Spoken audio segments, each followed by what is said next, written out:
La porte d'entrée de la cocaïne en Europe. C'est le surnom parfois donné au port d'Anvers. Chaque année, des millions de containers sont débarqués et embarqués le long de ces docks. L'activité économique du deuxième port européen attise la convoitise du crime organisé de grande ampleur, à commencer par le trafic de drogue.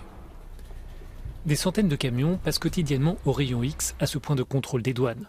Chaque jour, des produits illégaux sont repérés, mais la Belgique observe ces dernières années une forte augmentation des saisies de stupéfiants dans le port d'Anvers.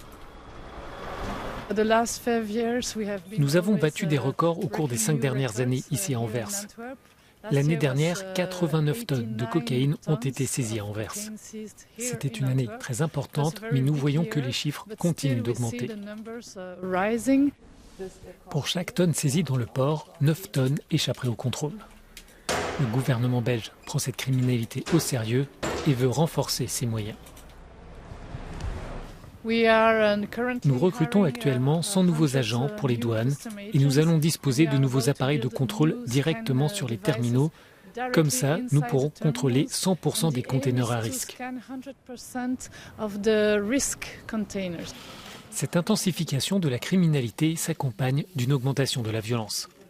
Le ministre belge de la Justice a échappé le mois dernier à une tentative d'enlèvement liée à des organisations criminelles aux Pays-Bas. Vincent van Quickenborn estime désormais que son pays est entré dans une phase de narcoterrorisme. Il n'y a pas de raison de définir la Belgique comme un État gangréné par le trafic de narcotiques.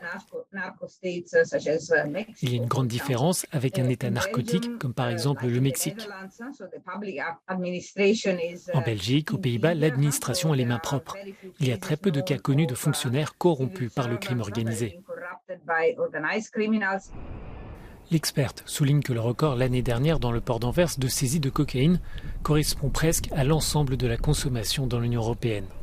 Or, les prix n'ont pas évolué, ils ont même parfois diminué, ce qui laisse à penser pour les experts que la drogue continue à circuler en Europe en se jouant des contrôles.